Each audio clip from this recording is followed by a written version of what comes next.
नमस्कार प्यारे विद्यार्थियों, ऑनलाइन स्कूल इंडिया में आपका स्वागत है। और बात करेंगे कक्षा 12th की हमारे जो हिस्ट्री का प्रथम भाग है उस पर बात करेंगे। और हिस्ट्री का प्रथम भाग ये प्राचीन भारत के इतिहास का दिया हुआ है कि उसमें है वो हमारा प्रथम चैप्टर सिंधु घाटी सभ्यता का एक दिया हुआ है। सिंधु घाटी सभ्यता का नाम है वो आपने अक्सर सुना होगा, हड़प्पा सभ्यता जिसको कहा जाता है। और इस चैप्टर का जो नाम है वो काफ़ी क्लिष्ट दिया हुआ है, ईंटें, मनके और अस्थियाँ। क्या समझोगे ईंटें, मनके और अस्थियों से? क्या कहीं ये तो नहीं सोच रहे हो कि साहब है वो मन के यानी माला है वो फेरो, माला नहीं जपी गई तो फिर है वो कब्रिस्तान में चले गए, वहाँ अस्थियाँ दबा दी और उनके ऊपर क्या करो, कब्रिस्तान में ईंटों से एक है वो समाधि बना। ये होगा क्या? नहीं, इसे नहीं। इससे भी है वो बात थोड़ी अलग है। यानी एक सभ्यता है जिसका नाम है सिंधु घाटी सभ्यता। और सिंधु घाटी सभ्यता जिसको है वो हड़प्पा संस्कृति है वो कहा गया है। और वो किस तरह से भारतीय उपमहाद्वीप में एक विकसित हुई। प्यारे बच्चों, आज हम जिस नगर की बात करें, आज जो ये बड़े बड़े शहर हैं, इन शहर को आधुनिक युग से लेकर के उस समय यानी तकरीबन 5000-6000 पूर्व में इतने बड़े विशाल नगर विकसित हुए जिसकी आप और हम कभी कल्पना नहीं कर सकते थे।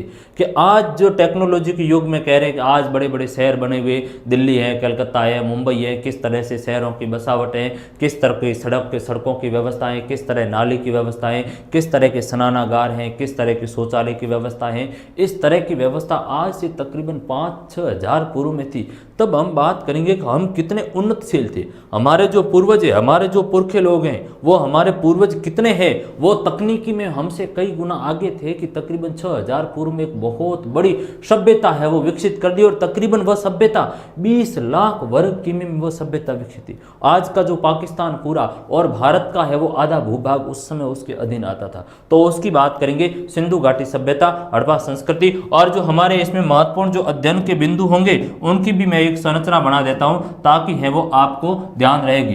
तो नाम है हमारे चैप्टर का ईंटे, मनके और जो अस्थियां है वो इस चैप्टर का नाम है। यानी कि जो सिंधु घाटी सभ्यता, हड़प्पा सभ्यता की है वो बात की, तो मैं इसको है वो सिंधु घाटी सभ्यता कहूं या फिर हड़प्पा सभ्यता है वो लिखूंगा। तो ये हड़प्पा सभ्यता, हड़प्पा सभ्यता का मतलब ये हुआ प्यारे बच्चों की हड़प्पा नामक एक स्थान, हड़प्पा नामक एक स्थान पाकिस्तान के पंजाब प्रांत में है। वो रावी नदी के तट पर एक है वो स्थान था हड़प्पा। उस हड़प्पा स्थान पर है वो खुदाई हुई और उसी स्थान से एक बहुत बड़ी सभ्यता के अवशेष प्राप्त हुए। तो फिर है वो अन्य जगह पर स्थल की खुदाई हुई और जिनका नाम पूरा रखा गया हड़प्पा सभ्यता नाम रखा गया। क्यों? क्योंकि पहली बार हड़प्पा नामक स्थान पर ये खोदी गई थी। तो मैं देख लेता हूँ इसकी आपकी जो संरचना को है वो हम बनाएंगे और क्या क्या है वो हमारे इसमें अध्ययन के बिंदु आएंगे, उनको सारे चैप्टर को है यहाँ पर एक फ्रेमवर्क में है वो सजेंगे ताकि आपके पूरी एक माइंड में मैपिंग बननी चाहिए कि क्या क्या है। हड़प्पा सभ्यता है तो सर्वप्रथम आएंगे कि इसकी संस्कृति की है वो बात करेंगे कि हड़प्पा संस्कृति है वो किस तरह की थी। चूंकि संस्कृति बहुत ही महत्वपूर्ण चीज़ है कि किसी लोगों के अस्तित्व, उन लोगों के रहन सहन, वहाँ से किस तरह की वस्तुएं मिली, किस कालखंड में मिली और कितने बड़े आकार में मिली वस्तुएं, वो एक संस्कृति में संजोने का काम है, वो करेंगे। तो हड़प्पा संस्कृति के बारे में भी आपसे सवाल पूछा जाता है कि हड़प्पा संस्कृति इसको क्यों कहा जाता है, जबकि वास्तव में तो क्या है, सभ्यता है। तो सभ्यता क्या है? मनुष्य की भौतिक उन्नति की। जैसे हम आराम से रह रहे हैं, हमारा मकान अच्छा बना हुआ है, अच्छे तरह की है वो हमारे पास सुविधा है, गाड़ी वगैरह, तो हम कहेंगे कि साहब सभ्य है। लेकिन क्या उसको संस्कृति कहा जाता है? नहीं कहा जा सकता। जैसे कोई आया, घर पर आया तो उनका आदर नहीं, कोई मान वनवार नहीं, लोगों के साथ अच्छा व्यवहार नहीं, तो क्या कहेंगे? ये तो संस्कृति नाम की कोई चीज नहीं।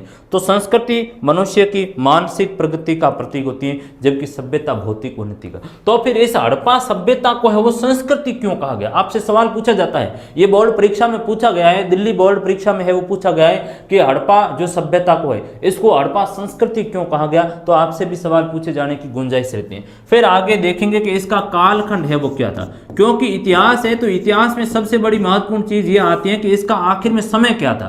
समय के बिना हम उसको है वो कैसे समझेंगे? समय अभाव में हम इतिहास की चीजों को समझना हमारे लिए संभव नहीं है। फिर हम देखेंगे कि हड़प्पा संस्कृति के हैं वो स्तर कौन कौन से, चूंकि देखेंगे कि प्यारे बच्चों जो हम पढ़ रहे हैं हड़प्पा सभ्यता, ये 3 स्तर में है वो हमें जाकर मिल रही है, तो इसके स्तर को भी है वो पढ़ेंगे। आरंभिक हड़प्पा एक थी, आरंभिक हड़प्पा जो हम पढ़ रहे हैं इसको है वो परिपक्व हड़प्पा कहा गया है। तो हम जो अध्ययन कर रहे हैं वो परिपक्व यानी मैच्योर जो हड़प्पा थी, जहां से है वो नगर विकसित हुआ। और इसके बाद में आरंभ पहले, फिर मध्य में परिपक्व और अंत में कौन सी आ जाएगी, परवर्ती। तो परवर्ती यानी जो बाद की कह सकते हो, इसको आप क्या करोगे, बाद की हड़प्पा सभ्यता है वो कहोगे। तो इसको याद रखने के स्तर 3 लेवल पर थी। पहला आरंभ, हमेशा आरंभ होगा, फिर मध्य में परिपक्व मैच्योर, और फिर है वो क्या होता है, परवर्ती है उसके बाद में। तो वो 3 कालखंड में है वो, इनको हम देखेंगे। फिर वहां देखेंगे कि जीवन कैसा था, आरंभ किस तरह से है वो हुआ, क्योंकि मनुष्य का प्रारंभ होगा किससे हुआ, गांव, ग्रामीण बस्तियां बसने हुई, लोग हैं वो आज भी देखो गांवों में ले रहे, गांव में रह रहे लोगों के क्या है आजीविका के सोर्स हैं, वे कृषि कर रहे हैं या फिर पशुपालन का काम कर रहे हैं या फिर शिल्पकारी का छोटा मोटा काम कर रहे हैं, जैसे कुम्हार बर्तन बनाने का काम कर रहा है, इससे लोहार के जो लोहे की वस्तुएं बनाने का काम कर रहा है। तो उस समय जो आरंभिक सोसाइटी थी हड़प्पा की, उनको देखने की हम है वो करेंगे। फिर देखेंगे कि वहाँ लोगों का जो जीवन निर्वाह कैसे चलता था, यानी किस तरह है वो जीवन का गुजारा करते थे। तो जीवन निर्वाहन को भी हैं वो तरीकों को देखेंगे कि किस तरह के वह पशु का जो काम कर रहे थे, क्योंकि पशुपालन कर रहे थे तो हमें क्या मिले, इसके बारे में जो जानकारी, इन सारे के बारे में हमें जानकारी कैसे मिलती है, हम जो ये कह रहे हैं तो उनके साक्ष्य मिलते हैं। जैसे कि कोई पशु पालते थे तो वहाँ हमें हड्डी मिली, कोई गाय की हड्डी तो शायद नहीं मिलती है, लेकिन सुअर की हड्डियाँ मिलती हैं, बेल की है, उनके भी साक्ष्य मिल रहे हैं। तो बेल की मिल रहे हैं तो गाय से भी आखिर में हुआ, तो लेकिन गाय के बड़े पैमाने पर नहीं मिलने का काम कर रहा है। तो हड्डियाँ वहाँ से मिलने का, भेड़ की, बकरी की, इस तरह की हड्डियाँ मिलने की, गधे की, ऊँट के साक्ष्य मिलते हैं, जैसे राजस्थान के कालेबंगा से हैं वो ऊँटों के साक्ष्य मिल रहे हैं हड्डियों के। तो ये तरीका आया। कृषि के हैं वो हमें साक्ष्य मिलते हैं, और कृषि के साक्ष्य में यदि देखा जाए तो हमें क्या मिलता है, हल के साक्ष्य मिलते हैं, जुते हुए खेतों के साक्ष्य राजस्थान के कालेबंगा से मिल रहा है। बनावले इसे है वो एक मिट्टी का हल मिलने का काम कर रहा है, तो उससे है वो पुरातत्वविदों ने अनुमान लगाया कि शायद कृषि उन्नत अवस्था के अंदर थी। आगे हैं वो एक और संरचना को हम बढ़ाएंगे, जो और भी हमारे महत्वपूर्ण बिंदु इसके अंतर्गत आते हैं संरचना में, उनको भी है वो देख लेते हैं। फिर जो हमारे अन्य जो आ जाएंगे कि हड़प्पा की है वो किस तरह की सामाजिक स्थिति थी, हड़प्पा के लोगों का सामाजिक जीवन है वो किस तरह का था, समाज कितने भागों में वर्गीकृत था, क्या समाज में है वो पितृ सत्ता थी, जैसे आज है वो घर में पिताजी की जो सत्ता है या माँ की सत्ता है, तो उस समय वहाँ पर भी कैसी थी, तो कहेंगे कि साहब मात्र सत्तात्मक थी। एक जो प्यारे बच्चों इतिहास को जो पढ़ने का सबसे तरीका होता है वो आसान तरीका होता है, आप इतिहास का जो अतीत की घटना का वर्तमान के साथ तुलना करो। ये जो मैं पढ़ा रहा हूँ इतनी आप इसको है वो कुछ समय के लिए भूल जाइए, आपको नहीं पढ़ना ये हड़प्पा इसको भूल जाओ। आप अपने नगर के बारे में सोचो कि आप अपने दिल्ली शहर में रह रहे हो तो दिल्ली शहर को है वो माइंड में लाओ, या आप कलकत्ता बैठे तो वहां से मुंबई है वो, तो या फिर राजस्थान जयपुर कहीं पर मध्य प्रदेश, तो आप अपने शहर को माइंड में लाओ और शहर के बारे में जानो, शहर की क्या सामाजिक स्थिति, शहर कैसे बसा हुआ है, सारी चीज निकल कर आ जाएगी। इसलिए इसको समझने का सबसे आसान तरीका है कि अपने खुद के साथ तुलनात्मक रूप से स्थिति देखो। फिर आर्थिक स्थिति देखेंगे, एक साहब उनकी अर्थव्यवस्था का आधार क्या था, व्यापार वाणिज्य होता था या नहीं होता था, उनके ऊपर है वो बात करेंगे। पशुपालन है वो होता था, उससे भी किस तरह से उनकी अर्थव्यवस्था चलती थी। कृषि के ऊपर है वो उनकी अर्थव्यवस्था चलने की है वो काम करे। फिर है वो धार्मिक स्थिति के बारे में भी है वो जानेंगे कि उनके धर्म की स्थिति कैसी थी, यानी धार्मिक जैसे किस धर्म के लोग थे, ये किस धर्म को मान्यता देते थे। जैसे हम लोग हैं आज तो हमारा कौन सा धर्म हुआ, तो उस समय उन लोगों का क्या धर्म होगा, क्योंकि ये जो सभ्यता है ये हमने 11वीं क्लास में आपको पढ़ी होगी, मेसोपोटामिया की सभ्यता, उससे है वो समकालीन थी। तो इसका मतलब वहां पर तो मंदिर वगैरह धर्म के साक्ष्य मिल रहे हैं, लेकिन यहाँ से ऐसे कोई साक्ष्य नहीं मिलते। लेकिन बहुत सी हैं वो एक स्त्री का है वो फोटो है और उसमें बताया गया है कि किस तरह से पौधा निकलता हुआ बताया गया है, यानी शायद है वो जो स्त्री पूजन या मातृ मरण मूर्तियां, बहुत सी मिट्टी की मूर्तियां मिली, तो कहा जाता है कि साहब मातृ पूजा है वो होती थी, मातृ देवी की पूजा करते थे लोग, पीपल की पूजा करते थे। तो आज भी पीपल की वृक्षों की वो पूजा करें, तो साधारण स्थिति यहाँ पर भी आती है। फिर है वो हम आगे बढ़ेंगे, नगर नियोजन पढ़ेंगे और मोहनजोदड़ो शहर के बारे में स्थिति में पढ़ेंगे कि मोहनजोदड़ो करके एक शहर था, मोहनजोदड़ो का नगर नियोजन कैसे था। मोहनजोदड़ो के देखेंगे कि नगर किस तरह से है वो बसा हुआ है। फिर देखेंगे कि वहाँ नालियों की क्या व्यवस्था है, वहाँ से एक दुर्ग भी हमें मिलता है, उसकी है वो क्या स्थिति है।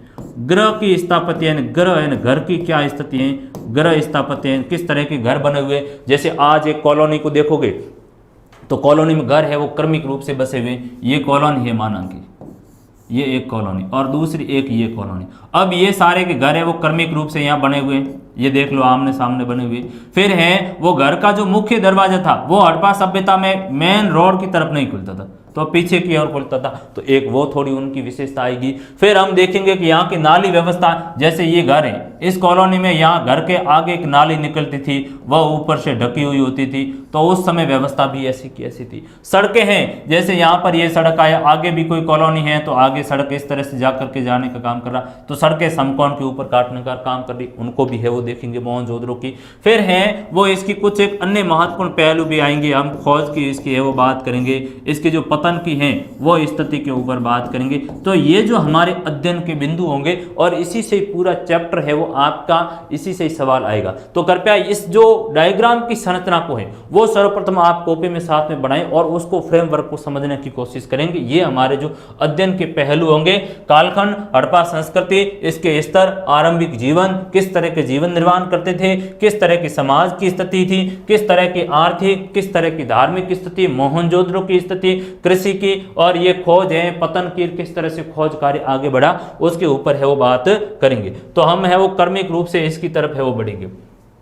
अब बात आते हैं, सर्वप्रथम इसका एक परिचय लेंगे कि आखिर में है ये किस तरह से इसका अवस्थिति क्या थी, कहां से कहां तक थी, विस्तार कहां से कहां तक था, क्योंकि ये पूछा जाता है, किताब में पर्टिकुलर नहीं दिया लेकिन इसका परिचय भी यही है। इसको समझे बिना हम आगे है वो नहीं बढ़ सकते, तो इसको समझेंगे कि किस तरह से है वो हड़प्पा सभ्यता है वो हमारे अवस्थिति थी। हड़प्पा सभ्यता की बात की जाए तो हड़प्पा सभ्यता है वो इस तरह से कुछ स्थिति के अंतर्गत थी कि उत्तर के अंतर्गत जो हड़प्पा सभ्यता का एक हमारा स्थल आता है वो उत्तर में माडा स्थल है। क्या नाम है? माडा। और ये कहां पर है? जम्मू कश्मीर के अंतर्गत। कहां पर है? जम्मू कश्मीर में है ये जम्मू कश्मीर, J&K। ठीक है, नदी कौन सी है? तो जो माडा स्थल है वो चिनाब नदी के तट पर। किस नदी के तट पर है? चिनाब नदी के तट पर। ठीक है, दक्षिण में जो भाग है हड़प्पा सभ्यता का वो देमाबाद में। कहां पर है? देमाबाद। और देमाबाद है ये महाराष्ट्र में एक जगह है, और नदी है वो परवरा नदी है। कौन सी नदी हो जाएगी आपकी? परवरा। ठीक है साहब, ये गोदावरी की सहायक नदी है। उत्तर में जम्मू कश्मीर और दक्षिण में कहां तक फैला हुआ था? महाराष्ट्र में। आपको मैप में भी है वो बताऊंगा। पश्चिम में यदि देखा जाए तो पश्चिम के अंतर्गत ये आपका बलूचिस्तान में एक स्थान है सुत कांगेडोर। सुत कांगेडोर है, तो सुत कांगेडोर पर है पश्चिम ये क्षेत्र था। और यहाँ पर जो ये नदी थी सुत कांगेडोर, यहाँ दाश्क नदी के तट पर था। कौन सा नदी है? दाश्क। आप है वो ध्यान रखना, इसको समझना बहुत जरूरी है। उत्तर दक्षिण पूर्व पश्चिम में, कहीं उत्तर को दक्षिण पूर्व को पश्चिम में जाकर स्थानों को चेंज मत करना, नहीं तो सारा है वो गड़बड़ हो जाएगी पूरी सभ्यता में। पूर्व में है वो देखोगे तो आपके कहां पर है? पूर्व में आलमगीर। कहां पर है आलमगीर? उत्तर प्रदेश। कहां पर है आपका आलमगीरपुर? उत्तर प्रदेश, यूपी के अंतर्गत। और नदी है वो हिंडन नदी है। कौन सी नदी है? हिंडन नदी के तट पर है वो फैला हुआ। तो सामान्य जो हड़प्पा सभ्यता का विस्तार यदि देखा जाए तो उत्तर में माडा, दक्षिण में महाराष्ट्र का देमाबाद, और पूर्व में है वो आपका आलमगीर, और पश्चिम में है वो सुत कांगेडोर बलूचिस्तान में। ये जिस समय खोज की गई थी, वर्तमान में यदि देखा जाए तो तकरीबन 20 लाख वर्ग किमी क्षेत्रफल में। कितना है? 20 लाख वर्ग किमी। प्रारंभ में तो है वो इसका 13 लाख किमी वर्ग क्षेत्रफल था, तकरीबन 13 लाख वर्ग किमी है वो क्षेत्रफल इसका था। 12,99,000 कुछ था, तो राउंड फिगर में हम 13 लाख पढ़ते, लेकिन वर्तमान में है वो आंकड़ा चेंज है। 20 लाख वर्ग किमी में इसका अलग अलग खोज हुई, जिसके कारण वो दायरा बढ़ता गया। तो आप देख लीजिए, आपके इस मानचित्र के अंतर्गत है वो हड़प्पा सभ्यता। आज का जो पाकिस्तान का क्षेत्र है वो सारा का सारा इस समय है वो कवर हो जाता है। और एवं कि अफगानिस्तान में है भी 2 क्षेत्र यहाँ थे। सौरतुगोई का क्षेत्र है वो अफगानिस्तान में है, वो उस समय क्षेत्र था। तो एक तो आपका माडा से ऊपर लेकर के हैं वो दक्षिण के अंतर्गत है वो देमाबाद क्षेत्र है। ये माडा और ये देमाबाद का क्षेत्र है वो आ गया। फिर है वो देखेंगे कि इस तरफ है वो हमारा बलूचिस्तान का है वो क्षेत्र सारा का सारा है वो कवर होता था। तो बलूचिस्तान का क्षेत्र यहाँ कवर होता था, और इस तरफ है वो उत्तर प्रदेश का वाला जो क्षेत्र है वो आगे जगह। ये तो है वो आपके जो राखी गढ़ीकार ये क्षेत्र आता है हरियाणा, लेकिन आगे उत्तर प्रदेश तक का जो क्षेत्र है वो हिंडन तक कवर होता है। यानी आकृति यदि देखा जाए तो इसकी त्रिभुजाकार आकृति है वो बनती है। तो हड़प्पा सभ्यता है वो त्रिभुजाकार आकृति में फैली हुई थी। त्रिभुजाकार आकृति 20 लाख वर्ग किमी में, उत्तर दक्षिण पूर्व में, ये मैंने आपको अवस्थिति बता दी। तो सामान्य इसका परिचय कि इस तरह से इसका विस्तार था, इन नदियों के तट पर है ये सभ्यता स्थित थी। तो ठीक है, बात यहाँ तक आई। अब आगे हैं वो हम बढ़ेंगे अगली हमारी जो स्लाइड में। अब ये हुई तो इसकी खोज कब हुई, क्योंकि खोज के बिना हम बात आगे बढ़ा नहीं सकते। प्यारे बच्चों, यदि हड़प्पा सभ्यता की खोज की बात की जाए तो ये जितनी पुरानी है उतनी खोज इसकी बहुत ही बाद में हुई। इसकी जो कालखंड है वो अभी हम बात करेंगे कि इसका यदि कालखंड देखा जाए तो तकरीबन 2900 है वो BC से लेकर के आपका जो आता है इसका 1900 BC तक का है वो क्षेत्रफल आता है, BCE तक का क्षेत्रफल आता है। ये इतनी पुरानी है। तो बच्चों इसमें एक थोड़ी सी जो मिस्टेक आई है वो कालखंड में आई है, सन में। तो मैंने है वो 2900 लिखा, जबकि हमारा कालखंड है वो कब तक है, 2600 से लेकर के है वो 1900 तक का है। NCERT में ये कालखंड आपका दिया हुआ। हालांकि इसका कालखंड है वो 10 विद्वान अलग अलग बताए, 3200 से भी होता है, 2600 से भी होता है, 2900 से भी है होता है, लेकिन हमारा जो NCERT का वो आप 2600 से 1900 है तक रखना, और आगे भी एक स्लाइड में उसको इतना आप 2600 से करें। इतनी पुरानी, लेकिन जो खोजी गई वो बहुत ही बाद में खोजी गई। इसका जो खोज का काम शुरू होता है, सर्वप्रथम एक व्यक्ति हुए थे 1824 में, चार्ल्स मैसन जिनका नाम है, और चार्ल्स मैसन है वो इसको प्रकाशन में लेकर आए। कौन प्रकाशन में लेके आए? चार्ल्स मैसन है वो इसको प्रकाशन में लेके आए कि साहब कोई ऐसी सभ्यता हो सकती है, लेकिन खोज का काम यहाँ तक आगे हुआ नहीं। इसके बाद में है वो कालखंड आगे हम बढ़ाएंगे, और आगे जाके हैं वो तकरीबन 1848-50 के आसपास है वो बर्टन बंधु थे जो अंग्रेज ईस्ट इंडिया कंपनी, और इसमें है वो इंजीनियर थे रेलवे के। लाहौर से है वो पटरियां बिछाने का काम चल रहा था। तो उनके क्या हुआ कि रेलवे की जो पटरियां बिछाती है तो उनमें लकड़ी के बड़े बड़े गट्ठरों की आवश्यकता होती है। आप देखोगे रेलवे, कभी आप है वो रेलवे स्टेशन गए हैं या रेल से गए तो देखा होगा, तो उनमें है वो लकड़ी की गट्ठर उस समय डालते थे। अब कंकड़ पत्थर डाल रहे हैं। तो क्या हुआ कि रेल की पटरियां बिछाने के दौरान उनको लकड़ी के गट्ठर है वो कम पड़े। तो बर्टन बंधु इंजीनियर थे, उन्होंने है वहां के लोकल स्थानीय लोगों से पूछा कि भाई क्या कोई ऐसी चीज हमें मिल सकती है, हमारे है वो गट्ठर कम हो गए, काम रुका हुआ है, तो कुछ ऐसा हो तो हमारा काम है वो आगे बढ़े। तो उन लोगों ने कहा कि यहाँ ईंटें खूब पड़ी, आप वो जाकर देखो आपका काम बन जाए। तो इन लोगों ने वहां जाकर देखा तो ईंटें हैं वो भारी मात्रा में ईंटें मिली, और ईंटें ये खुद हैं वो इंजीनियर थे और सोचने वाले बुद्धिशाली लोग थे। इन्होंने कहा कोई सभ्यता हो सकती है। तो इन्होंने है वो उस समय ईस्ट इंडिया कंपनी में ऊपर अवगत करवाया जो भारत सरकार को कि साहब ऐसी हमें चीज मिली है, शायद कोई है वो सभ्यता हो सकती है। तो फिर है वो उसके बाद में आगे खोज की है वो बात आगे बढ़ती है, और फिर है वो देखेंगे कि 1861 के समय में है वो ASI की स्थापना हुई, आर्कियोलॉजिकल सर्वे ऑफ इंडिया, यानी भारतीय पुरातत्व विभाग। क्या नाम है इसका? भारतीय पुरातत्व विभाग। तो भारतीय पुरातत्व विभाग की स्थापना 1861 में हुई, और अलेक्जेंडर कनिंघम करके हुए इन्होंने भारतीय पुरातत्व विभाग की स्थापना की। किसने की ASI की स्थापना? अलेक्जेंडर कनिंघम ने।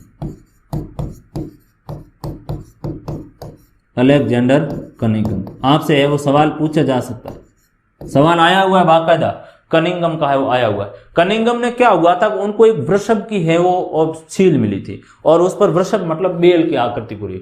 तो उन्होंने कहा कि शायद ये कुबड़दार बेल है वो हो सकता है, लेकिन उस समय उन्होंने इतना बड़ा है वो खोज कार्य आगे नहीं बढ़ाए। आगे जाकर के एक अन्य जो पुरातत्व विभाग के जो मुखिया बनते, स्थापना अलेक्जेंडर कनिंघम 1861, लेकिन उनके खोज का काम आगे बढ़ा नहीं। और आगे जाकर जो काम आगे बढ़ता है वो इसके एक निदेशक आए थे ASI के जो निदेशक बनकर आए, जिनका नाम था जॉन मार्शल है वो इनका नाम है। क्या नाम है? John Marshall.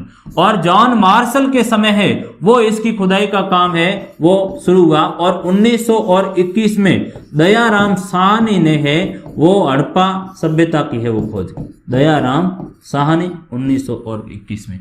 तब बात जो हमें यहां से पकड़नी थी वो यहां तक निकल कर आई। कैसा? चार्ल्स मैसन फिर एएसआई की स्थापना, और एएसआई के जो निदेशक थे वो जॉन मार्शल के निर्देशन में दयाराम साहनी ने 1921 में हड़प्पा सभ्यता की खोज की। ये जो फोटो आप देख रहे हैं ना, ये दयाराम साहनी साहब है, और दयाराम साहनी साहब ने पहली बार जो पाकिस्तान के अंतर्गत मैं आपको बताऊंगा, ये जो हड़प्पा स्थल है, हड़प्पा स्थल है, ये वर्तमान का जो पाकिस्तान के अंतर्गत पंजाब प्रांत है, चूंकि दो पंजाब है पाकिस्तान में, एक पंजाब है, इस पाकिस्तान के पंजाब प्रांत में एक नदी है रावी नदी। कौन सी नदी है? रावी नदी। इस रावी नदी के तट पर है वो इन्होंने खोज की, और जो स्थान था वो हड़प्पा था, इसलिए इस सभ्यता का नाम है वो हड़प्पा सभ्यता हो गया। आपसे सवाल पूछा जाएगा कि जो ये सिंधु घाटी सभ्यता, इंडस वैली जो सिविलाइजेशन है, जो इसको नाम है वो इसका हड़प्पा है, वो सभ्यता क्यों पड़ा? सिंधु सरस्वती नदी घाटी में विकसित हुई तो हड़प्पा क्यों नाम हुआ? तो कहेंगे कि साहब पहली बार ये हड़प्पा नामक स्थल पर खोजी गई थी, जिनके कारण सिंधु घाटी सभ्यता का नाम क्या पड़ा? हड़प्पा सभ्यता पड़ा। तो ये खोज हड़प्पा नामक स्थल पर 1921 में किसने की थी? दयाराम साहनी साहब ने की थी। तो ये हमारी खोज का काम हुआ। आगे इसके बाद में अन्य स्थल भी बहुत से हैं वो खोजी गए। जैसे एक स्थल हमारा आता है मोहनजोदड़ो, और मोहनजोदड़ो की जो खोज होती है वो आपकी 1922 में है। वो मोहनजोदड़ो की खोज हुई, कब हुई? 1922 में। और ये जो खोज की थी वो राखलदास बनर्जी ने की थी। राखलदास बनर्जी आपके हैं वो आया हुआ है बाकायदा, तो आपको ये छोटे सवाल है वो पूछे जाएंगे। सिंधु घाटी सभ्यता की खोज करने वाले हैं वो दो विद्वानों के नाम बताओ, तो आपको बताने पड़ेंगे। दयाराम साहनी साहब का, राखलदास बनर्जी का है वो बताना पड़ेगा कि इन लोगों ने है वो खोज काम हुआ। तो ये सिंधु घाटी सभ्यता की है वो खोज की हम कहानी लेकर आए 1921। दयाराम साहनी हड़प्पा नामक स्थल पर है वो इसकी खोज की, जिसके कारण है वो इसको क्या कहा गया? हड़प्पा सभ्यता है वो कहा गया। ये हड़प्पा सभ्यता की एक विशेषता निकल कर है। अब कुछ एक है वो शब्दावली देखेंगे, इसके कालखंड को है वो निर्धारित करेंगे। पारिभाषिक शब्दावली है जो आपकी आई हुई, वह शब्दावली है हड़प्पा संस्कृति। नाम क्या है? हड़प्पा संस्कृति। प्यारे बच्चों, यदि संस्कृति की बात की जाए तो संस्कृति के अंतर्गत कुछ एक मानदंड तय किए गए। जैसे ये हड़प्पा संस्कृति है, तो एक बात ये आई कि ये क्या है? पूरा वस्तुओं के समूह को बताने का काम करें। पूरा वस्तुओं के समूह को बता रहे। पूरा वस्तुओं का समूह क्या है? एक निश्चित भौगोलिक स्थान से मिल रहा है, एक निश्चित भौगोलिक स्थान से मिल रहा है। और भौगोलिक स्थान कितना? मैंने क्षेत्रफल बताया आपको कितना है, तकरीबन वर्तमान में देखा जाए तो 20 लाख वर्ग किमी क्षेत्र। इस 20 लाख वर्ग किमी के जो क्षेत्र में है वो ये हमें क्या मिली है? वो ये सभ्यता जाकर के वो मिलने का काम हुआ। तो 20 लाख वर्ग किमी के अंतर्गत, ठीक है। फिर है वो पूरा वस्तुओं का समूह, निश्चित भौगोलिक क्षेत्र और निश्चित कालखंड होना चाहिए। कालखंड है वो एक ही समय में यदि चीज कोई मिलती है तो वह क्या कहलाई जाएगी? संस्कृति कहलाई जाएगी। क्या हड़प्पा संस्कृति इसके मानदंड को पूरा कर दी? मैं हड़प्पा का उदाहरण लेकर उसको है इस खांचे में बैठाऊंगा। ये आधार है। जैसे हमने कहा कि आपको है वो कक्षा 12th में आप इसलिए पास हो जाएंगे कि आप ये 5 सब्जेक्टों के अंतर्गत अच्छे मार्क लाते, हिस्ट्री, पॉलिटी, ज्योग्राफी, हिंदी, आपकी अंग्रेजी, इसमें अच्छे मार्किंग लाई तो आपके पास का आधार है। इस तरह से हड़प्पा जो संस्कृति है तो इस संस्कृति के ये आधार है। यदि इन मानदंड में यदि ये पूरा होती है तो जाकर संस्कृति है वो बनी जाए। तो कहेंगे कि साहब पूरा वस्तुओं का मतलब क्या हुआ? पूरा वस्तुओं का मतलब ये हुआ कि जो प्राचीन काल में मिली जाने वाली वस्तुएं कौन कौन सी? जैसे मिट्टी की मूर्तियां मिली, आभूषण है वो हमें मिलने के काम हुए, या अन्य जो सैल खड़ी हैं वो वगैरह मिलने का काम हुआ।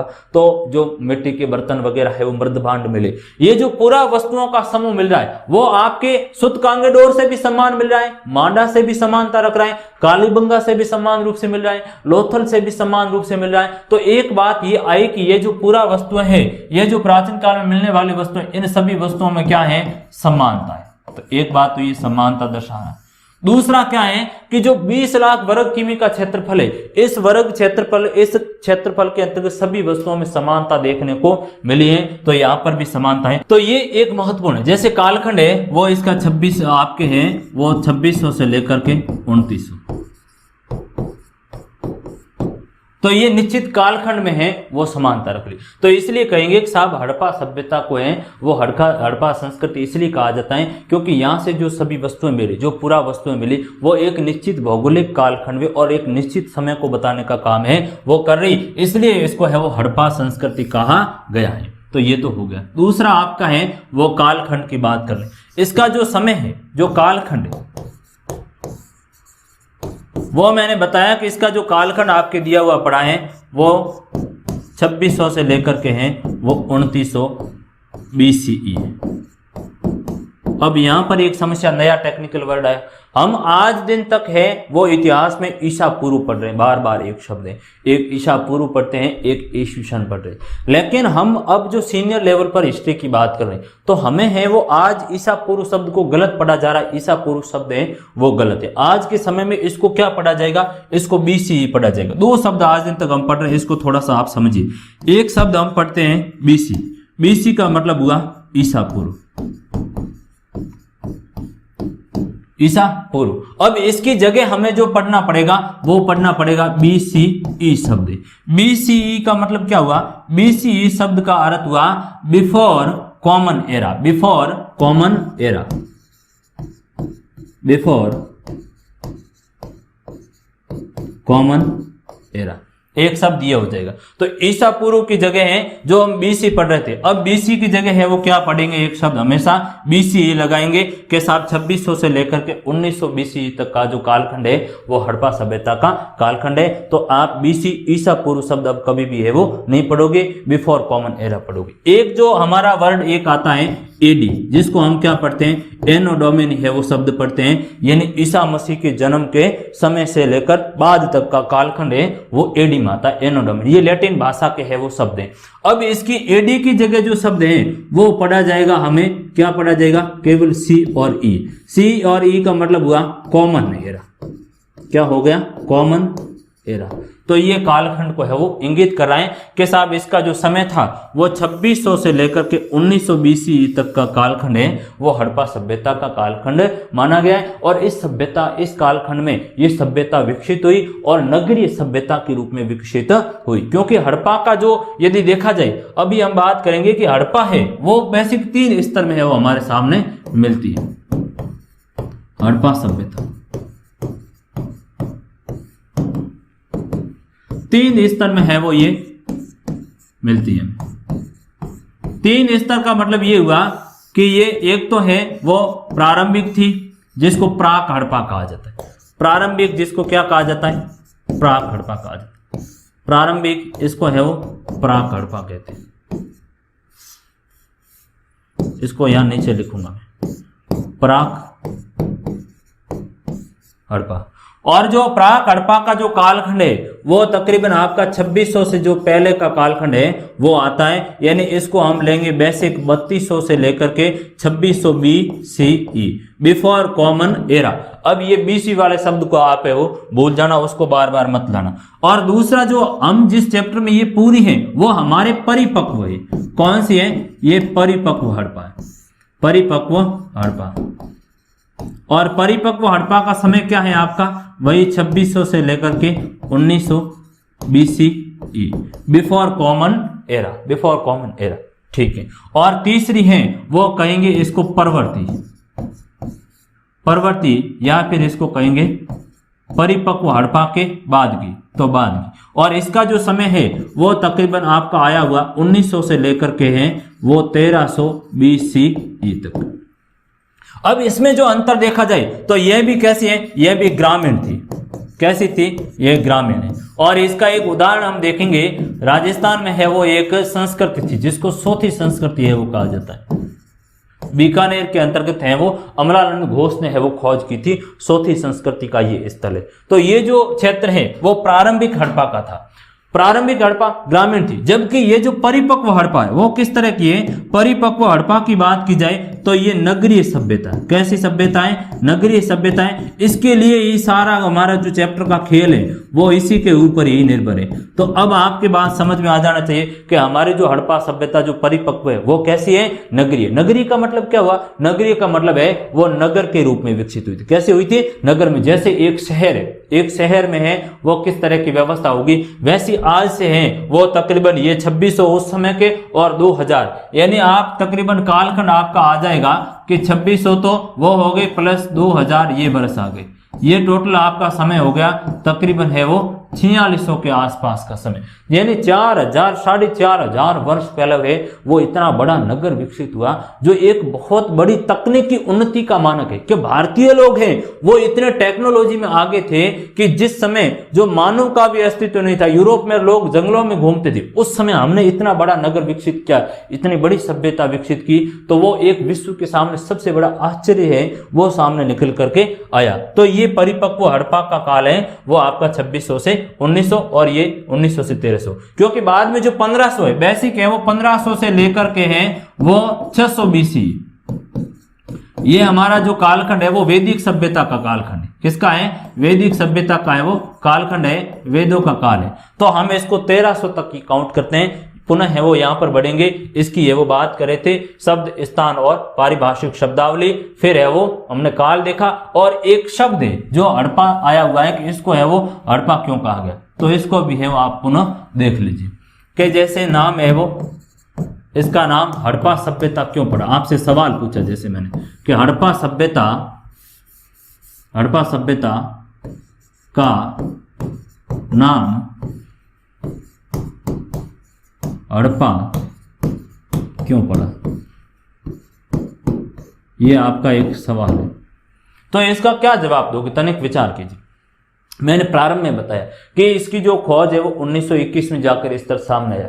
तो 1924 में जो जॉन मार्शल उस समय क्या थे, भारतीय पुरातत्व विभाग के है वो निदेशक थे, उन्होंने है वो एक लंदन का समाचार पत्र था, इलेस्टेड लंदन जो न्यूज़पेपर था, उसमें पहली बार है वो घोषणा की कि साहब विश्व में एक ऐसी सभ्यता है जिसका नाम है वो हड़प्पा सभ्यता रखा गया, क्योंकि हड़प्पा नामक स्थान पर पहली बार है वो खोज हुई। इसलिए जो पुरातत्व विभाग का सामान्य नियम रहता है कि जिस स्थान पर जो सभ्यता खोजी जाती है उसके नाम पर उसका नामकरण है वो कर दिया जाए। तो ये कितना बड़ा आश्चर्य है वो सामने रखा। तो हम लिखेंगे कि हड़प्पा सभ्यता का नाम, तो आप क्या लिखोगे, आप कहोगे कि साहब हड़प्पा सभ्यता का नाम हड़प्पा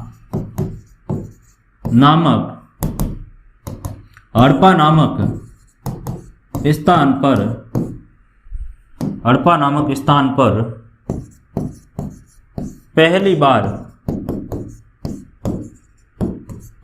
खोज की गई थी, जिनके कारण है वो नाम क्या पड़ा, जिनके कारण हड़प्पा सभ्यता नाम पड़ा।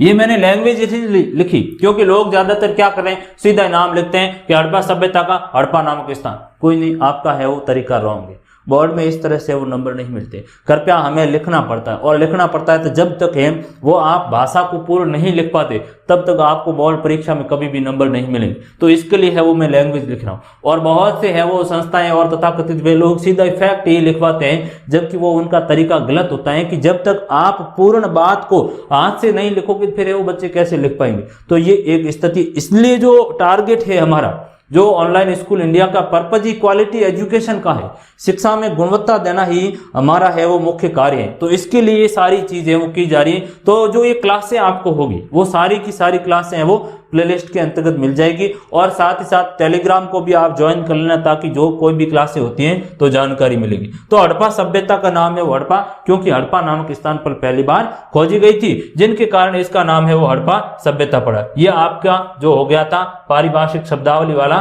मामला कि किस तरह से है। तीन बिंदु इसमें क्लियर हो गए। हड़प्पा संस्कृति कहा जाता है, कालखंड ये हमने बता दिया, और है वो शब्द स्थान यानी किस तरह से है वो ये नामकरण हुआ। अब आगे देखेंगे, अगला जो अन्य बिंदु है उस पर बात करेंगे, हड़प्पा सभ्यता का आरंभ। प्यारे बच्चों, हड़प्पा सभ्यता की यदि आरंभ की बात की जाए तो मैंने कहा था कि आरंभिक हड़प्पा है वो किस तरह की थी, ग्रामीण बस्तियां थी। आरंभिक हड़प्पा की बस्तियां ग्रामीण थी, जिसका कारण पशुपालन जिसका कारण पशुपालन। अब ग्रामीण होगा तो पशुपालन होगा, पशुपालन, कृषि व शिल्प कला रही। लेकिन परिपक्व हड़प्पा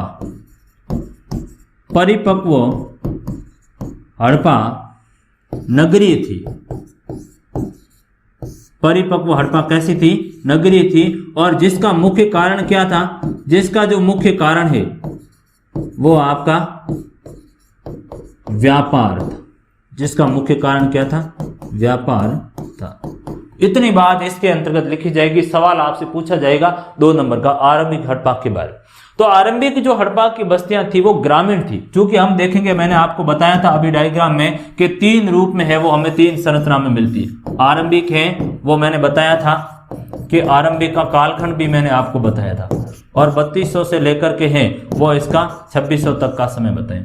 फिर मैंने परिपक्व का भी है वो समय बताया, और परिपक्व का है वो भी हो गया था। तो ये परिपक्व वाला समय आपका हो गया, और फिर है वो इसकी बाद की सभ्यता। तो ये महत्वपूर्ण हो गई। और आरंभिक और जो सभ्यता है, आरंभिक और जो बाद की, इसमें क्रम भंग मिलता, कालखंड है वो इसका मिलता नहीं। ये सबसे बड़ी इसकी है वो समस्या वाली स्थिति रही।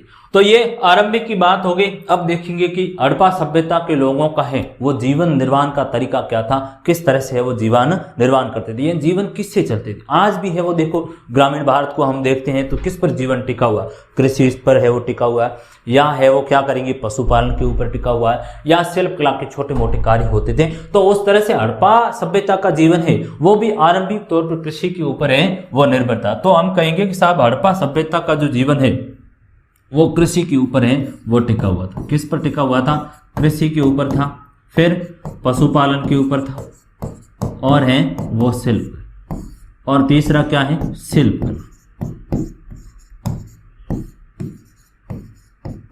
शिल्प कला यही मिट्टी के मृदबांड मूर्तियां वगैरह है वो बनाने का काम है वो करेंगे। प्यारे बच्चों, यदि कृषि की बात की जाए तो हड़प्पा सभ्यता से हमें कृषि के बहुत से साक्ष्य मिलते हैं। ये आपको पूछा जाएगा कि हड़प्पा सभ्यता के लोगों के जीवन निर्वाह के तरीकों के बारे में बताइए। 4 अंक का सवाल है वो यहां से बनता है, तो इसको बताना पड़ेगा। 3-4 पॉइंटों के अंतर्गत बताओगे किस तरह से जीवन निर्वाह है वो लोग कर रहे थे, यानी आर्थिक स्थिति को है वो उनको बताना। तो हड़प्पा सभ्यता का जो पहला ही हम पॉइंट ले लेते हैं वो हम लेंगे कृषि को। किसको लेंगे, कृषि को लेंगे। तो हड़प्पा सभ्यता की है वो कृषि की स्थिति को देखेंगे कि हमें वहां से बहुत से साक्ष्य मिलते हैं। जैसे देखेंगे कि गुजरात का एक जगह है, गुजरात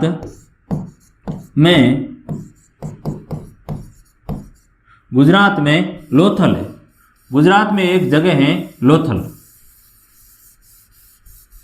तो गुजरात में लोथल नामक, क्योंकि जब तक साक्ष्य नहीं मिलेंगे तब तक कैसे पता चलेगा, तो हमें साक्ष्य मिलते हैं। गुजरात में लोथल नामक स्थान से बाजरे के साक्ष्य मिलते हैं, बाजरे के साक्ष्य है वो मिलते हैं, जिससे पता चलता है कि हड़प्पाई लोगों का है वो जीवन किस पर टिका हुआ था, कृषि के ऊपर है वो टिका हुआ था। एक बात हुई। दूसरा, हड़प्पाई लोगों के जीवन के बारे में देखा जाए तो हमें साक्ष्य राजस्थान के कालीबंगा से है वो मिलते हैं। तो राजस्थान का जो ये कालीबंगा है, हनुमानगढ़ जिले के अंतर्गत है, राजस्थान के कालीबंगा से जुते हुए खेतों के साक्ष्य मिले, जुते हुए खेतों के साक्ष्य है वो मिले, यानी खेत है वो जुते हुए मिले हैं, खेतों की जुताई की हुई है बाकायदा। यानी इसे ऐसा प्रतीत हो रहा है कि हड़प्पा सभ्यता के लोगों का जीवन जो निर्वाह था वो किसके ऊपर था, कृषि के ऊपर है वो था। तो खेत है वो जुते हुए हैं, उसमें है वो फसलें बोई हुई थी, और फसलें हैं वो किस तरह से एक दूसरे को है वो इस श्रृंखला में है वो समकोण में है वो फसलें बोई हुई थी, क्रम में है वो बोई हुई थी। और सरसों की है वो हमें साक्ष्य मिल रहे हैं कि वहां के है वो सरसों की बोई गई थी, तो सरसों के खेत है वो बोते थे। आज भी देखो आपके राजस्थान का कालीबंगा वाला क्षेत्र है, यहाँ पर है वो घग्गर नदी का फिर आज स्थिति वो उपजाऊ जमीन है, तो उस समय घग्गर नदी बहा करती थी, तो सीधी बात है कृषि कार्य होते थे। तो जुते हुए खेतों के हमें क्या मिले हैं, साक्ष्य हैं, वो हमें कालीबंगा से मिले हैं। साथ ही अन्य चीजें भी है वो हमें यहाँ से मिले, जिससे ऐसा प्रतीत हो रहा है कि साहब जो सिंधु घाटी सभ्यता के लोग हैं वो उनकी आर्थिक स्थिति अच्छी थी। हम देखेंगे कि बनावली करके एक स्थान है, बनावली हरियाणा के अंतर्गत, कहां पर है, हरियाणा। बनावली से हैं वो मिट्टी का एक हल का प्रतिरूप मिला है, से मिट्टी के हल की आकृति, मिट्टी के हल की आकृति मिली है, जिससे पता चलता है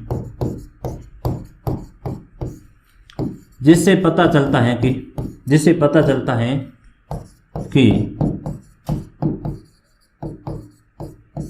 हड़प्पाई लोग हैं वो क्या किया करते थे, कृषि कार्य किया करते थे। तो बनावली से भी है हमें ऐसे साक्ष्य मिलते हैं जिससे ये विदित होता है कि शायद हड़प्पा सभ्यता के लोग क्या करते थे, कृषि कार्य है वो किया करते थे। पशुपालन को है वो देख लेते हैं, पशुपालन की क्या स्थिति थी।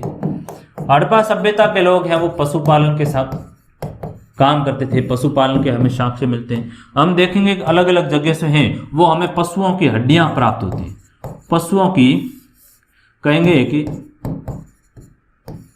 हड़प्पाई स्थलों से हमें पालतू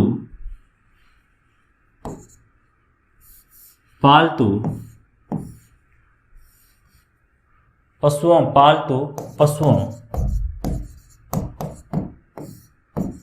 की हड्डियों के अवशेष मिलते हैं, जिससे विदित होता है कि हड़प्पा सभ्यता के लोग क्या करते थे, पशुपालन का काम करते थे। राजस्थान के एक जगह से भी हमें साक्ष्य मिले हैं, कालीबंगा से। तो कालीबंगा से हमें साक्ष्य मिलते हैं ऊंट की हड्डियों के, कालीबंगा से ऊंट, तो कालीबंगा से किसके साक्ष्य मिले, ऊंट की हड्डियों के साक्ष्य हैं वो मिले। तो ऊंट की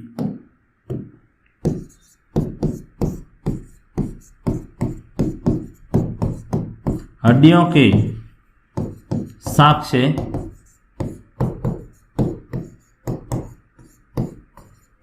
मिलते हैं। यानी जो राजस्थान का कालीबंगा का क्षेत्र है जहां ऊंट की हड्डियों के साक्ष्य मिलते हैं, उससे भी ये पता चलता है कि यहाँ के लोग क्या करते थे, पशुपालन के है वो साक्ष्य मिल, जो पशुपालन करते थे। कई जगह से है वो हमें देखोगे कि वृषभ की है वो मोहरें मिलती है, वृषभ की मोहरें मिलती है, जिससे पता चलता है कि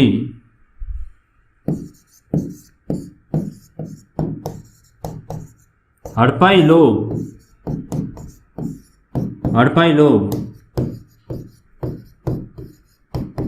पशुपालन का कार्य करते थे।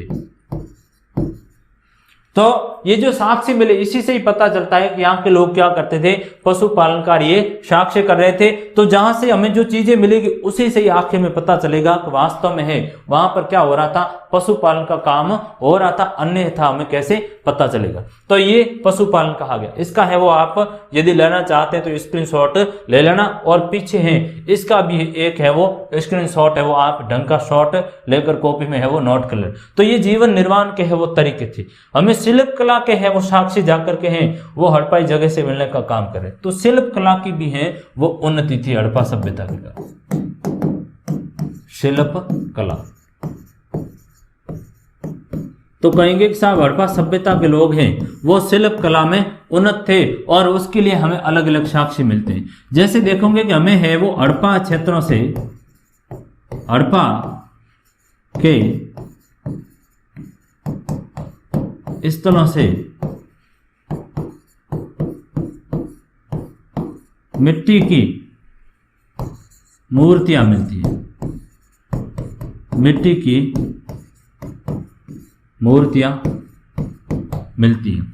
तो मिट्टी की मूर्तियां मिलती हैं, तो मिट्टी की मूर्तियां भी किसी शिल्पकार ने बनाई होगी। इससे भी ये पता चल रहा है कि इस समय के लोग हैं वो शिल्प कला के द्वारा भी अपने जीवन का गुजारा कर रहे थे। जैसे कुम्हार है वो बर्तन बनाने का है वो काम कर रहे थे। मृद भांड है वो हमें मिले, हमें क्या मिले, मृद भांड है वो मिले, मृद भांड, मृद भांड है वो भी कई जगह से हमें मिलते हैं, कई स्थानों से है वो मिले, कई स्थानों से है वो मिलते हैं।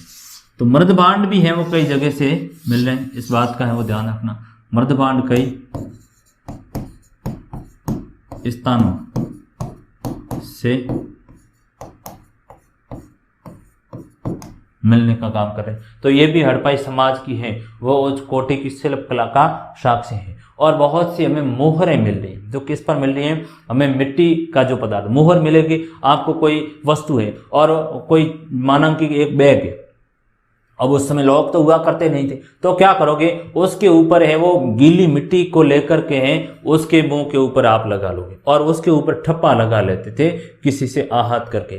तो वह क्या हो जाती थी, एक तरह से जब दूसरी जगह पर जाओगे और तब तक वो ऊपर से खुली हुई नहीं, तब पता चलेगा हाँ बिल्कुल माल तो एकदम पैक आया है। तो वह एक स्थिति थी, उससे ये पता चलता कि इन लोगों की शिल्प कला है वो अच्छी स्थिति थी। हमें है वो मोहरें मिलती हैं, क्या मिलती हैं, मोहरें है वो मिलती हैं। तो मिट्टी की बहुत सी मोहरें भी मिलती हैं, मिट्टी की बहुत सी मोहरें मिलती। तो ये हड़प्पाई समाज की शिल्प कला का प्रमाण है वो मिला कि साहब हड़प्पाई जो लोग हैं उनका जीवन है वो किस तरह से चल रहा था। तो हड़प्पाई सभ्यता के लोगों का ये जीवन गुजरने का, जीवन निर्वाह के तरीके कृषि के ऊपर निर्भर थे, पशुपालन का है वो काम करते थे, शिल्प कला का है वो काम उनके ऊपर है वो उनका जीवन टिका हुआ था और उसी से है वो अपने जीवन का गुजारा करते थे हड़प्पाई लोग। तो ये हड़प्पा सभ्यता के लोगों का जीवन की स्थिति है वो निकल कर आई। इस क्षेत्र के अंतर्गत है वो हड़प्पाई संस्कृति के हैं। ये आरंभिक हड़प्पा संस्कृति के कुछ क्षेत्र हैं, जैसे सिसवाल का है, कोटदीज है, दम्ब सादात है, आमरी नाल का है वो क्षेत्र है, सिंधे। आपसे पूछा जाएगा कि आरंभिक हड़प्पा के कुछ है वो क्षेत्रों के नाम बताइए, आपसे पूछा जाएगा। उसमें बस्तियों की जगह तो दी हुई संख्या, लेकिन क्षेत्रों के नाम पूछा जाएगा तो मैप से पूछा जाएगा। तो आरंभिक हड़प्पा संस्कृति के क्षेत्र है वो कौन कौन से थे। आरंभिक हड़प्पा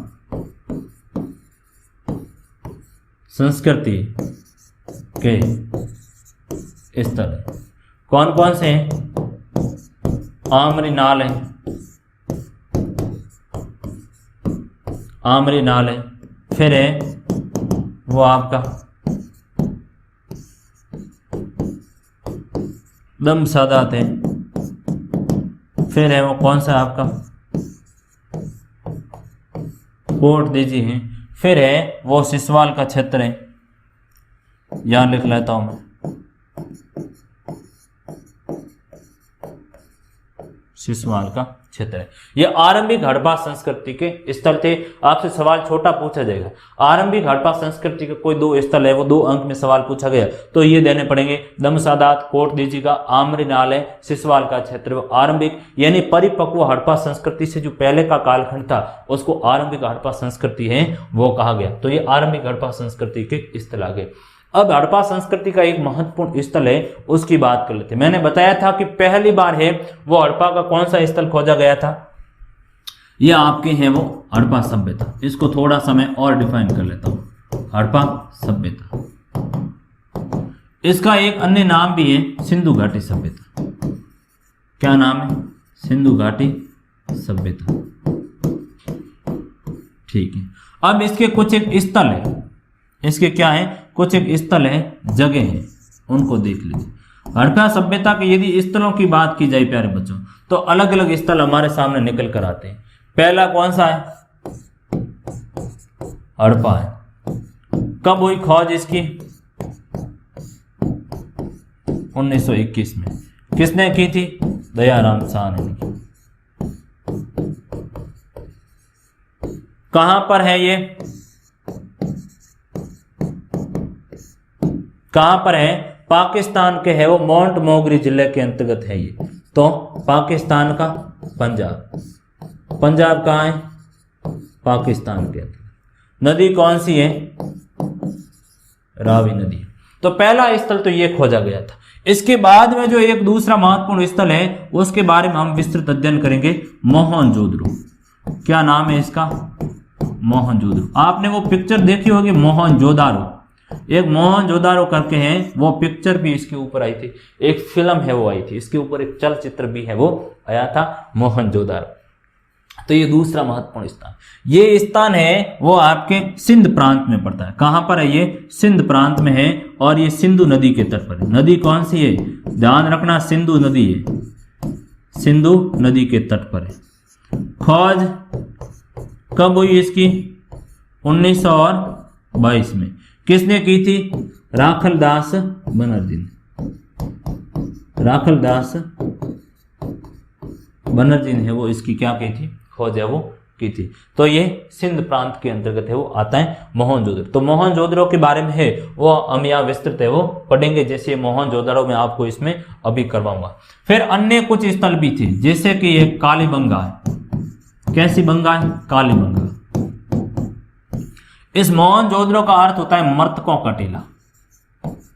क्या नाम है इसका? मर्तकों का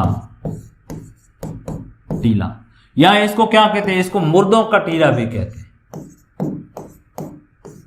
मुर्दों का टीला, या इसको मरे हुए लोगों का भी टीला कहते हैं। कंकाल मिले उससे पला, यह मुर्दों का टीला है। तो मोहनजोदड़ो का यह अर्थ होता है। खोज 1922, हड़प्पा की 1921 में, रावी नदी के तट। मोहनजोदड़ो की 22 में। किसने की? राखलदास बनर्जी ने की। ठीक है। नदी कौन सी थी? सिंधु नदी थी। ठीक है। कालीबंगा की जो खोज की बात की जाए तो 1953 के अंतर्गत की। किसने की? अमलानंद घोष ने की। किसने की? अमलानंद घोष। कहां पर है कालीबंगा? राजस्थान में। कौन सी नदी है? सरस्वती घग्गर नदी है, घग्गर नदी है। सरस्वती नदी अब है वो लुप्त हो गई। अन्य कुछ भी और स्थल भी आपके है वो थे, उन स्थलों को भी है वो थोड़ा सा देख लीजिए ताकि आपके है वो जैन में नहीं रहे। सारे स्थल और कौन कौन से, उन स्थलों को है वो देख लीजिए। लोथल है जैसे, कहां पर है? गुजरात में है। मारू गुजरात, तो ये गुजरात में आवेलो છે। लोथल है गुजरात में आवेलो છે। ठीक है। भोगवा नदी ने तट पर आवेलो છે। नदी कौन सी है? भोगवा। तो ये भोगवा नदी के तट पर आया हुआ। तो बोलो छोकराओ ये क्या आवेलो છે भाई? क्या आवेलो છે? तो તમે બધાય બોલશો કીધું ક્યાં આવેલો છે? ગુજરાતમાં અમદાવાદમાં સાબરમતીની સહાયક છે, ભોગવા નદી છે, એને તટ પર આવેલો છે। दैट છે। ऐसा राव साहब ने इसकी खोज की थी। तो लोथल एक क्षेत्र है वो हमारा आता है। फिर हम देखेंगे कि धौलावीरा एक आता है। धौलावीरा ये क्या है? ये भी गुजरात के कच्छ में है।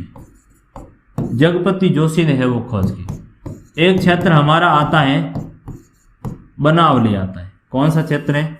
बनावली। बनावली कहां पर है?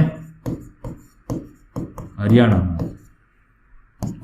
एक रोपड़ आता है, हमें है वो रोपड़ से भी है वो मोहर मिली, तो रोपड़ भी है वो कहां पर आता है? पंजाब में है वो हमारा रोपड़ आता है। फिर हम देखेंगे कि अलग अलग कुछ क्षेत्र भी आते हैं, जैसे कोट दीजी का क्षेत्र है वो प्रारंभिक हड़प्पा के बाद का क्षेत्र है, तो कोट दीजी भी आता है। ठीक है, इसको है वो ले लो। चनहुदड़ो लेंगे, कौन सा लेंगे? चनहुदड़ो है वो लेंगे। तो चनहुदड़ो भी है वो सिंध प्रांत में आया हुआ है। चनहुदड़ो से हमें है वो सौंदर्य प्रसाधन की सामग्री मिली, वही जो लालिमा लगाते करते हैं ना महिलाएं, वो सारी की सारी यहाँ से मिलती हैं। काचर वगैरह ऐसे पूरी पेटी मिली है, वो आभूषण वाली महिलाएं अक्सर सौंदर्य प्रसाधन है वो करती हैं। सारी चीज़ें यहाँ पर जाकर मिलती है, टीकी, रिये, बालिन, सारी चीज़ें वो मिले। तो लोथल है, धौलावीरा है, बनावली हो गया, रोपड़ हो गया, चनहुदड़ो हो गया, कालीबंगा हो गया, मोहनजोदड़ो हो गया, रंगपुर है, रोजदी है, ऐसे अन्य भी क्षेत्र हैं। रंगपुर का क्षेत्र भी है वो मिला। तो ये कुछ एक हमारे है वो सिंधु घाटी सभ्यता के स्तर। इसमें हम मोहनजोदड़ो की है वो बात कर लेते हैं। क्या है मोहनजोदड़ो की स्थिति?